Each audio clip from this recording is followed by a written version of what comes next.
It was a cold, stormy night in 1622 off the coast of Florida, America. A Spanish cargo ship, laden with a treasure trove of gold and silver, was desperately trying to return to Spain. But as it crossed the Florida Strait, a ferocious hurricane struck, and in an instant, the ship's massive mast shattered. The rear paddle was torn apart by the force of the waves. Within moments, the Atocha sank into the depths of the sea. In the darkness of that night, a treasure worth at least $500 million was lost, and its location became an unsolved mystery. However, 300 years later, this priceless treasure hidden at the bottom of the ocean was finally discovered, and its value is beyond anyone's imagination. When the Atocha sank on that fateful night, it went down near a coral island in the Florida Keys, part of a small 200-mile archipelago. At the time, the ship's location was known to all. But a few weeks later, another hurricane struck, breaking the ship into pieces and scattering its wreckage across the ocean floor, as if its location was lost forever.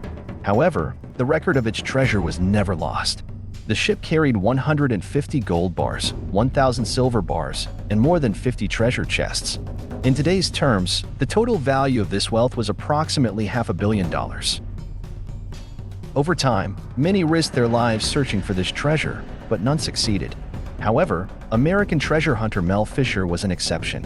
He dedicated his entire life to underwater exploration and, along with his wife, ran a diving school in California, where he taught over 60,000 people to dive. Driven by the allure of the Atocha's treasure, Mel and his family relocated to Florida and began their search. With minimal equipment, a boat, and a few metal detectors, they started their quest.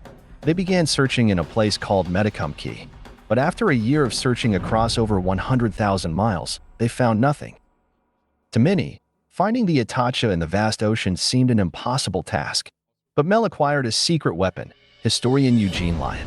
To uncover where the Atocha had sunk, Lyon visited the Seville archives in Spain and discovered a document from 4 years after the shipwreck. It detailed a search operation conducted from a place called Marquesas Key, over 100 miles from where Mel had been searching. Mel and his team immediately relocated their boat to this new location and resumed their search. But now they were searching in deeper waters, and their biggest challenge was the poor visibility at the ocean's depths. While the surface water was clear, divers could barely see their own hands below. So Mel devised an ingenious solution. He attached 2 large tubes to his boat, positioned in front of the propellers. These tubes could channel clear surface water to the ocean floor, allowing divers to reach their search area. This not only cleared the murky water, but also dug a large hole, exposing anything buried beneath the sand. In 1971, they discovered a massive anchor under the sand. Though it wasn't a valuable treasure, it was their first clue, suggesting the main treasure might not be far off. Later, more ancient artifacts surfaced: cups, swords, cannonballs, and even iron nails used to hold the ship together. To track everything, they began creating a map, marking the location of each find. Over time, a clear line emerged on the map, leading them to conclude that the Atocha's treasure likely lay along this path. But after 2 years of searching, they still hadn't found anything valuable. Meanwhile, Mel's funds were running out, and if they didn't find treasure soon, he would have to abandon the search. In 1973, they discovered a silver coin and 3 large silver bars worth over $100,000. However, it wasn't clear whether these came from the Atocha or another ship. They began re-examining the ship's cargo manifest, which recorded the specific weight and serial numbers of every gold and silver item. By analyzing the documents, they confirmed that the numbers etched on the silver bars matched those in the manifest. They were certain their discoveries were indeed from the Atocha. The team began cleaning the coins through electrolysis and selling them to raise funds. Mel and his team were back in business, resuming their search with new technology. But just as they began to achieve success, the Florida state government claimed ownership of all the treasure Mel had found. Mel fought back against this claim. Meanwhile, the team discovered more significant items, such as 9 bronze cannons engraved with the Atocha's mark. But a day after this discovery, one of their boats capsized, resulting in the deaths of 3 team members, including Mel's son. Tragically, 3 years passed without new clues, and the search stalled again.